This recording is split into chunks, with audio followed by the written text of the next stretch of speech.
Koldoп bereyli, koldoп bергenge men dayarmын. Садыр Нұрғожоевич, қанша минут уақыт сізге? Кыргызда жақсы сөз бар. Досуңдан төө сұрасаң бие берет дегендей. 35 минут берсеңіз жетеді. Анда өзіңіз айттыңыз бір 25 минут уақыт берейлі. 25 беріңіз, 25 болады. 25 минут уақыт қойыңыз. Пожалуйста. Рахмат, урматтуу депутаттар. Өзүңүздөргө белгилүү болгондой, биздин комитет тарабынан кыска мезгил ичинде сот реформасы багытында 5 мыйзам долбоору даярдалып, парламентте жактырылгандан кийин ага президент кол койгон. Ошонун натыйжасында эгемен тарыхыбызда быйыл биринчи жолу толук кандуу сот реформасына старт берилди. Мындай реформа шериктеш өлкөлөрдүн ичинен бизде биринчи жолу башталып отурат. Сиздер менен бирге мыйзам талап кылгандай кезексиз сессияга чогулуп, сотторду тандоо кеңешин бекиттик. Андан соң Жогорку соттун жана Конституциялык палатанын мүчөлөрүн шайлоого аракет жасадык.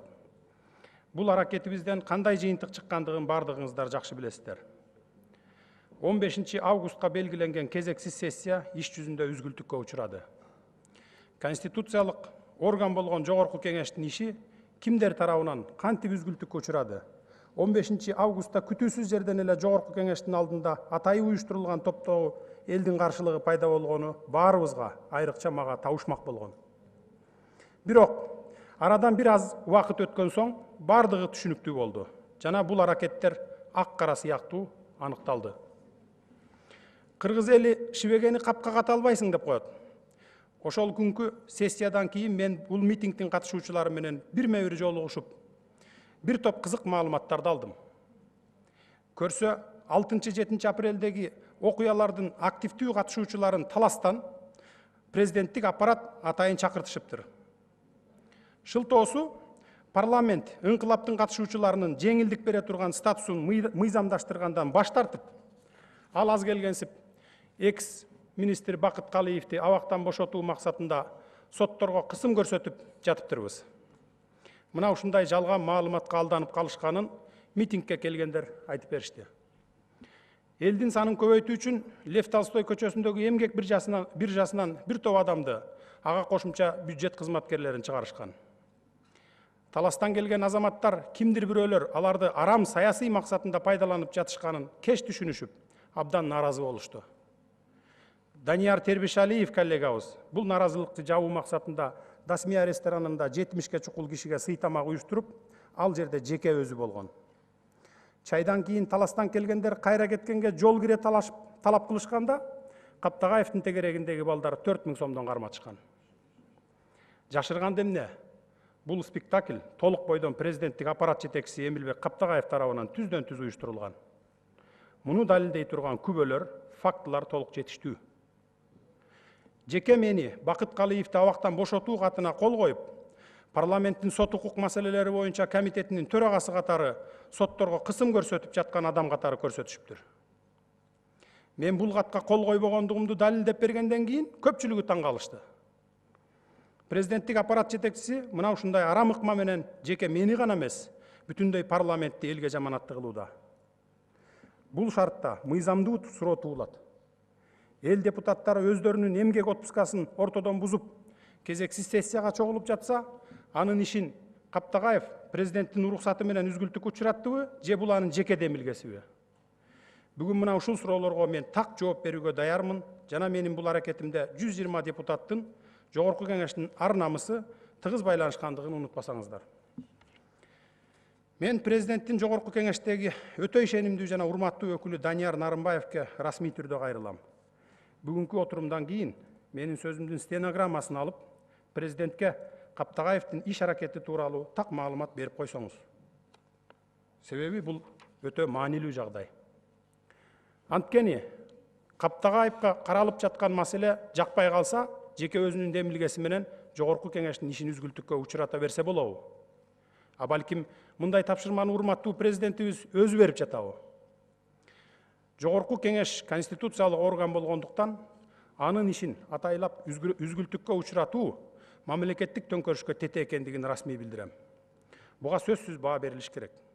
Мындан кийин да бул ишке баргандар мыйзам алдында жоопкерчиликке тартылуусу зарыл жана бул маселени Жогорку Кеңештин атайын комиссиясы иликтеп баа бериш керек деп эсептейм. Сиздердин көңүлүңүздөрдү дагы бир фактыга бурам. 15 августта саат 9-да бул залда мен жана төрага жана СДПК фракциясы толугу менен чогулганбыз. Аталган фракция өкүлдөрүн имаратка эч кандай тоскоолдуксуз киргизип жиберишкен. Эмнеге? Мунун да жообу жөнөкөй. Мен кабинетимдин терезесинен СДПК фракциясынын депутаты Данияр Тербишалиевдин митингчи аялдардын коштоосунда имаратка мамлекеттик күзөт кызматынын эч бир каршылыгысыз кирип жатканын өз көзүм менен көрдүм. Ошол эле учурда башка депутаттар кире албай турушту. Депутат Равшан Жээнбеков Жогорку Кеңешке кире албай, митингчи аялдардын кол салуусуна дуушар болуп, өзүнүн кемсинткен сөздөрдү угууга аргасыз болду. Урматтуу депутаттар, качантан бери күзөт кызматында иштегендер кайсы депутатты киргизип, кайсынысын киргизбеш керектигин чечип калган. Буларга мындай укукту ким берди? Кимдин буйругун аткарышты? Бизде күзөт кызматынын катардагы кызматкери Жогорку Кеңештин сессиясына кайсы депутатты киргизиш керектигин чечип калган болсо, ошол учурда президенттин парламенттеги өкүлү Нарымбаев четте баарына кызыгуу менен көз салып карап турду. Биз мамлекеттик күзөт кызматына ким ушундай буйрук бергенин тактап чыкпасак, уят болобуз. Биздин коллегабыз Эркинбек Алымбеков митингди өзү уюштурганын айтууда. Бул карандай калп. Алымбеков кокусунан бул жерге барып, сотторду тандоо кеңешинин ишин сынга ала баштаган. Ал отко тамызгы гана болуп берди. Эмне деп сүйлөбөсүн, баарына мезгил өзү тараза. 15 август күнү саат 2-лерде гана биз көптөгөн кыйынчылыктар менен кезексиз сессияны баштадык. Мени сотторду тандоо кеңешинин ишин толугу менен жетектеп, кимдин судья болорун жалгыз чечип жатканымды айтышты. Биздин фракциядан кеңеште 2 гана мүчөсү бар болсо, анын ишин мен кантип жалгыз башкарам? Кеңештин 6 мүчөсүн СДПК жана Республика фракциясы жылдырышты. Дагы 8 мүчөнү оппозициялык Ар намыс жана Ата мекен фракциялары киргизишти. Дагы 8 адамды президентке караштуу судьялар кеңеши көрсөткөн. Мага да сотторду тандоо кеңешинин айрым мүчөлөрү, президенттик аппараттын кызматкерлери, жогорку сотко жана Конституциялык палатага талапкерлерден судьялык өткөзүү үчүн пара алып жатышканы тууралуу ушактар жетип жатат. Жеке менин бул жагынан алып караганда, Кудай алдында, элибиздин алдында абийирим таза. А эгер кимдир бирөөлөр пара алып жаткан болсо, жаратканыбыз өзү жазалап, аны энесинин ак сүтү урсун. Урматтуу депутаттар, адам болгондон кийин болот экен бардык жерде. Мындан бир болжол менен 3 ай мурун каникулга кете элек мезгилибиз. Мага бир 2006 жылы мен депутат болуп турганда өткөн бир сот бар эле. Ошо бойдон мен ал сотту көргөн жок элем. Кабинетиме келип, конвертке салып, $10.000 берди да, сунду. Мен ошол эле ордумда калайын, ушуга чай ичип коюңуз, ошо жардам бериңиз деп. Мен аны кууп чыктым кабинеттен. Кууп чыгып атканда, Ата мекен фракциясынан, азыр атын, Равшан Сабиров кирип калды. Ал чочуп эмне болду, тынччылык элеби дегенден тынччылык эле деп экөөбүз кофе ичип отуруп, мен айтып калдым, бул сот болуп иштейт бир жерде. 2006 жылы мен жардам берип өткөздүм эле. Конвертке салып алып $10.000 көтөрүп келип туруп, кубалап чыгып атам десем, күлүп калды. Элдин баары акча сурайт, ап кел акча бер деп. А сен ап келген акчаны кууган кандайсың деп. Мен ошондо айттым ошол депутатка, коллегама. Равшан, бул жерде соттор акча бербей таза өтүп барып, кайра элден акча албай иштесин. Мына сот реформасынын негизи ушул деп айттым. Өзүнөн сурап алсаңыздар болот. Судьяларды тандоо иши кандай жүргөнүн бүт эл билет. Мен президенттик аппараттын бул телешоусуна катышкан судьялыкка талапкерлер менен жолуктум. Атайын чакырып, шылдың кылышканына баары капа. Айткылачы, мындай укугаларга кайсыл мыйзам менен берилген? Президент өзү баш болуп, билгенин жасап, саясий шоуго кирип жатканын карапайым эл деле жакшы түшүндү. Ошондуктан бүгүн эл мыйзамдуу суроолорду коюшууда. Эмне үчүн аларды атайын бүт кыргыз элинин көзүнчө шылдыңдашты? Мисалы, эгерде талапкер 10 суроонун 9-уна туура жооп берип, бирөөнөн такалып калса, дал ошол жерин кескилеп, теледен көрсөтүп жатышканын айтышууда. Бул эми президент менен анын командасынын кыла турган ишиби? Мынчалык пастыкка баруунун эмне кереги бар эле? Муну бүтүндөй сот системасынын коомчулуктун көзүнчө атайлап жаманаттуу кылуу аракети катары баалайм. Бул сот реформасын үзгүлтүккө учуратуунун камында жасалган иш аракет. Баарынан да президенттин жогорку кеңештеги өкүлү Данияр Нарымбаевдин бул акцияга ынтызарлык менен жан алакетке түшкөнү көрүнүп турат. Анын себеби соттор кеңешинин Нарымбаевдин аялын судьянын кадыр баркына шек келтирген иш аракети үчүн кызматтан алуу туурасында президентке сунуштама жөнөткөнүндө болуп жүрбөсүн. Сөз болуп жаткан телешоуго 10 күн калганда президент Нарымбаевдин аялын кызматтан четтетүү буйругуна кол койбоду беле? Мен Нарымбаевдин өзүнөн сурагым келет. Сиздин бул жагдайды эске алганда судьяларга суроо берүүгө моралдык укугуңуз бар беле? Эмнеге сиз президентке моралдык жана этикалык жактан алып караганда судьяларга суроо салганыңыз туура эмес болуп калаарын түшүндүргөн жоксуз? Мына сиз, Данияр Ильич, судьялардан Конституциянын кайсы беренесинде эмне жазылганы тууралуу сурадыңыз? Жеке өзүңүз Конституциянын кайсы беренесинде эмне жазылганын так айта аласызбы? Мисалы өзүңүз кошо жазышкан, жазып катышып кабыл алышкан бүгүнкү Конституциянын 52 статьясы эмне деп турат, айтыңызчы? Канча пункттан турат, айтыңызчы? Көрдүңүзбү, айта албайсыз. Мен Өзбекстандын Конституциясын сурабай эле коеюн. Урматтуу депутаттар, мен президенттин анын командасынын телеэфир аркылуу судьяларды бүт элге шылдың кылгандыгын өтө ыплас саясий интрига катары эсептейм. Анын түпкү максаты өздөрүнүн арам иштеринде колдонууга болбогон судьяларды тизеден чабуу болгон. Бул демилгени ишке ашыруу үчүн Роза Исаковна билдиргендей, президент, анын командасы атайы комиссияга 40 адамды чогултуп, талапкерлердин Конституцияны жана башка мыйзамдарды, чет мамлекеттердин сот өндүрүшүнө байланыштуу тажрыйбасын канчалык деңгээлде билерине баа бергилери келген. Урматтуу депутаттар, мага президент, анын аппараты эски Бакиевдик Конституция менен жашап жаткандай туюлуп жатат. Кыргыз Республикасынын Конституциясынын жаңы вариантында 64-түнчү беренеде президенттин укуктары жазылган. Бирок бул жерде президент судьялыкка талапкерлерге сынак уюштуруп, андан кулагандардын документтерин кайра соттор кеңешине кайтарып бере тургандыгы тууралуу бир да жобо жок. 11 пунктунда президент Конституцияда каралган башка да укуктарга ээ экендиги камтылган. Бул президенттин Конституцияда каралгандан артык баш укуктарга ээ эмес экендиги так билдирилип турбайбы? Судьялардын статусу жөнүндө конституциялык мыйзамда жогорку сот жана Булар спорт этишпей эле киргизсе, мына сот системасы давно чечилбек. Үчөөбүз көлгө барып сүйлөшүп келгенде окшойт. Давайте колдоп коелу. Добушка коем. Добуш бериңиздер. анан эсеп эме кылалычы.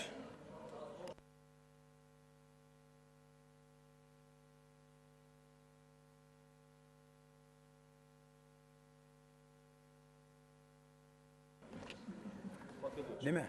Эмне суу? Макул 79, каршы 2, калыс 2, бары 80. Үчү жогудан да кабыл алып коелу. Судейдин кандай решениясы бар?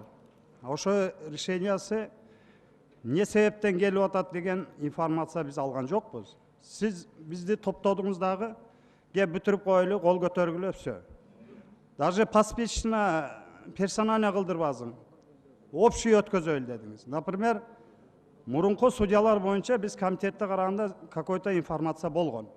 Иликтөөлөр жүргөн. Мунусунда бир гана ошо перед фактам коюп койдуңуз, анан айтып атасыз, биз иликтеп чыгып, баржын тастап чыгып, комитетте чечтик деп. Мен айтып коеюн бул депутатка. Бул туура эмес. Потому что эч кандай комитетте мындай иликтөө жүргүзүлгөн жок. Же төрага жүргүзсө дагы бизге маалымат берген жок. Сиз постоянно ушундай перед фактым коесуз дагы, кала давай голос менен чечейли деп эле чечип коесуз. Жооп берип коеюн сизге. Мен комитет эмес, муну менен атайы комитеттин алдында отдел бар. Ошолор бардыгын запросту кылат, даярдайт, мен кол коюп берип запрос кылып алып, бардыгын иликтеп чыктык. 24 кандидат боюнча, мурдакы 8 кандидат боюнча, кайра кайтарылган боюнча биз комитеттин отдел иликтеп чыкпаса каяктан жүрүп ушунун баарын чугуп чыгат элек. Мен түшүндүм сизди. Экинчиден, сиз көчө күнү СДПК фракциясы эртең мененки 10-дон түшкү 2-ге чейин ушу сот кандидаттарынын бардыгын карап чыкпадыңарбы? Таржымалын сурадыңар, кагаздарын сурадыңар, ишинде кандай иштегендеринин баарын сурадыңыздар. Билбейм, сиз кандай претензия коюп атасыз мага? Фракциядагы резюмеден башка эч нерсени көргөн жокпуз. Комитетте дагы резюмеден башка эч нерсени көргөн жокпуз биз. Сизден мен сурадым. Иликтөөлөр кандай жүрдү? Бирөөсүнө замечание эме бары десеңиз жок, замечание жок, бары таза деп койдуңуз. Анан эми комитет антип өткөрүлбөйт да. Өткөрүлгөндөн кийин ар бир делосын биз этип карап чыгышыбыз керек эле. Эч нерсени карабай эле биз чечип койдук. Сиз фракцияга ссылаться этип атасыз. Фракцияда деле резюмесинен башка эч ким эч нерсени көргөн жок. Рахмат. Урматтуу депутаттар, акылдашып болайлы. Азыр. Эми 2-3 судья боюнча чоң маселелерди көтөрүп атасыздар. Мыйзамда каралган боюнча биз единый список менен добуш беришибиз керек. Бул мыйзамдын шарты. Рахмат, саламатсыздар, урматтуу депутаттар, урматтуу чакырылгандар. Негизи ар бир комиссия түзүлгөндө, комиссия түздөн түз жогорку кеңешке отчетун алып чыгат. Комитеттерде караганга милдеттүү эмес. Биз эмне үчүн 3 комитетти карап койсун дедик? Себеби бул баякы ашыкча болбос деген ой менен 3 комитетти карагыла дегенбиз. Мен Бакыт Эргешевич Төрөбаевтан суранып, сиз ушу МПА менен жүргөнсүз, урматтуу төрага, комитеттер дагы карап койсун, мындай кичине расширенный талкуу болсун деп өткөзгөнбүз. Ал эми буга чейинки түзүлгөн комиссияларды алып көргүлө, бирөө дагы комитеттен өтпөй прямой жогорку кеңешке алып чыккан. Бул кайсы мыйзамдын негизинде? Бул 107 берене парламенттик териштирүү боюнча убактылуу комиссия түзүү жана анын иши боюнча берененин 6 пунктунда так көрсөтүлүп турат. Парламенттик териштирүү боюнча убактылуу комиссия жогорку кеңештин гана алдында отчет берет жана жогорку кеңештин алдында гана жооптуу болуп эсептелет деп турат.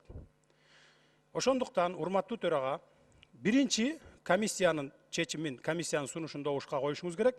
Өтпөй калса андан кийин өкмөттүкү болобу, же биргелешип иштеп чыккан долбоор болобу, аны добушка кое берсеңиз болот. Эми сиздердин киргизген токтом боюнча айтып коеюн. Бул токтом болбойт. Себеби дегенде 15 февралда Иманкожоев отчет бергенде кумтөр боюнча биз 5 пункттан турган токтом кабыл алганбыз. Ошол жерде жазылган токтом бүгүнкү эле токтомго кайталап берип атасыздар. Бул кайсылар? Убактылуу депутаттык комиссиянын отчетунда белгиленген маалыматтарды ар тараптуу, толук жана объективдүү иликтөө максатында өкмөттөн комиссия түзүлсүн деп атасыздар. Урматтуу депутаттар, биз 15 февралда өкмөткө тапшырма бергенбиз 5 пункт менен. Барып карагыла, экологиялык катастрофага алып келатат, ушуну ордуна калыбына келтиргиле деп. Бирөө дагы басып барган эмес. Бул токтом менен дагы бирөө дагы басып барбайт. Эми кыргызда жакшы сөз бар, айтылбай турган сөз эле айтылып кетти өзү эле дейт. Мен буга чейин көп нерсени айтпадым элем. Себеби эмне деле? Себеби ушу өкмөт башында турган, аралашып аткан, бүгүнкү күндө бийликте отурган чиновниктер ушу жогорку кеңешке келип, депутаттардын ой пикирин тескери буруп, ушинтип иштебесин, кыргыз элинин кызыкчылыгы үчүн, мамлекеттин кызыкчылыгы үчүн, кумтөр толук мамлекетке өтсүн. Андан кийин анан тергөө иштери, тергөө группасы түзүлгөндөн кийин ошолор аныктап, ким күнөөлүү жоопко тартсын деген максатта мен айткан жок элем. Мен эми ачыгын айтып коюшум керек. Мына Атажанов кат берип атат аппарат правительствого. Аппарат правительство сурап атат. 20 июнь 2000 кече жакында 5 күн болду, 7 күн болуптур. Эмне үчүн ушундай мыйзамсыз токтомдорду, мыйзамсыз Сары Чат Эрташ боюнча лицензияларды бердиңер эле дегенде, мына Атажановдун колу менен жазып атат. Госагентство исполнял указания правительства Кыргызской республики деп атат. Анан азыр сиздер айтып атасыздар, өкмөткө тапшырма берели, ошолор комиссия иштеп чыгып, бүт баарын аныктап, анан биздин алдыбызга 1 октябрда келип отчет берсин деп. Бул деген сөз эч ким эч убакта мындай комиссия түзүп иштебейт. Эмне үчүн? Себеби өкмөт башында тургандар өзүлөрү ушу кумтөргө белчесинен батып алган. Мисалы 2009 жылдын 15 декабрында Данияр Үсөнов Кумтөр Голд компания менен Кумтөр Operating компаниянын 1 миллиард 359 миллион сом налогун списать этип атат. Төлөбөй эле койгула силер деп атат. А ошого документ даярдагандар бүгүнкү күндө өкмөт башында отурат. Биринчи вице-премьер-министр болуп, мына Алы Карашев ушул жерде отурат. Мынакей колу туура, муну списать этсек боло берет деп.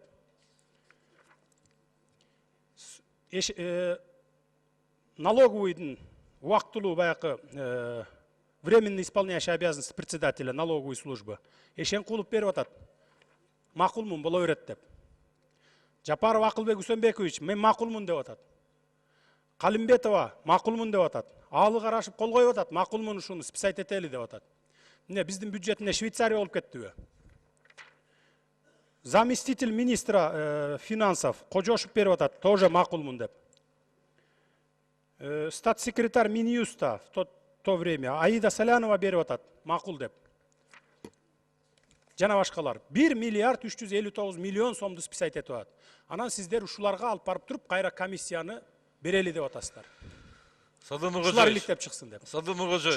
Ошон үчүн комиссия каршы, биринчи комиссиянын сунушун коюңуз, өтсө өтсүн, өтпөсө андан кийин ма десе 10 токтом кабыл алалы.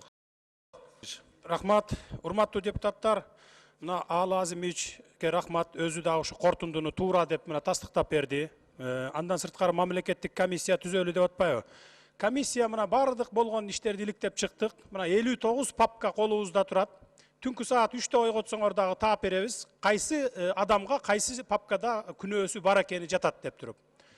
Муну биз эгерде токтом колдоого алынып өтүп калса, тергөө группасына бардыгын толугун акты приемка менен өткөзүп беребиз муну. Эсенгул Исакович, айттыңыз, канчалык пайдасы бар, эгерде алып алсак канча зыяны бар деп. Пайдасы 700 тонна алтыныбыз жатат. Ошол Кыргызстанга пайда бүгүнкү баа менен алганда 40 миллиард доллардын тегерегин түзөт. Зыяны канча десеңиз, эгерде дагы 10 жыл ушинтип отура берсек, чечпесек эч нерсени. Ал 700 тонна алтыныбыз чыгып кетет дагы, биз ошол жерге экологияга келтирген 10 миллиард чыгымдарды биздин балдарыбыз, небере чөбөрөлөрүбүз мойнуна алып калат. Урматтуу депутаттар, сиздерге эртең менен таркатып бердим. Мына Тышкы иштер министринен официалдуу түрдө келген документ турат. ООНдон ответ алышкан.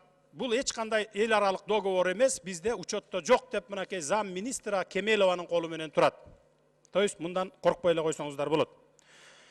Андан сырткары эмне үчүн жанакы оперативдүү түрдө улап кетсин Кумтөр ишин деп атабыз. Эгерде токтом кабыл алынып калса, анда Кумтөр оперейтинг компаниябы же Кумтөр Голд башкарабы же азыркы турган ушу начальниктер башкарабы белгисиз болуп калат да, ортодочу. Эч ким кожоюн болбой калат. 1992 жылы эсиңиздерде болсо керек, 91 жылы уш жерге келип ак үйдө ким президент болот деп папка талашып олтурганда 7 бекен 8 бекен военный самолетторду айдап кетип калышкан летчиктер. Биз так ошол кебетеге келип калбайлы деп атам да. Анан эң акыркы сөзүм, урматтуу депутаттар, мына 2 жыл мурун 27 июнда 2010 жылы бизге кыргыз эли конституцияны кабыл алып берген. Ошол конституциянын 12 статьясынын 5 пунктунда так көргөзүлүп жазылып турат. Жер, анын кен байлыктары, аба мейкиндиги, суулары бардыгы Кыргыз Республикасынын гана менчиги болуп эсептелет деп турат. Сөзүмдүн акырында айтарым, урматтуу депутаттар, колдоп бериңиздер. Биз азыр тарых алдында турабыз. Мына кече жакында маркум болуп кеткен Абсамат Масалиевичтин, Доронбек Садырбаевичтин чырылдап ыйлап атканын менин көз алдыма турат бүгүнкү күнгө чейин. Эгерде бүгүн чечпесек, мен ойлойм тарых алдында ошо каршы чыккандар ушу жооп берип калабызбы деп ойлойм да. Рахмат. Жаңы системада ошол мыйзам негизинде аныкталыш керек экен, колдоп берсеңиздер. Анан эгер детальга түшүп кетсек, мен да үчүн базага барганда бир судья аз бирөөнү кошойлук деп эле турган болсок, биз аягына чыкпайбыз.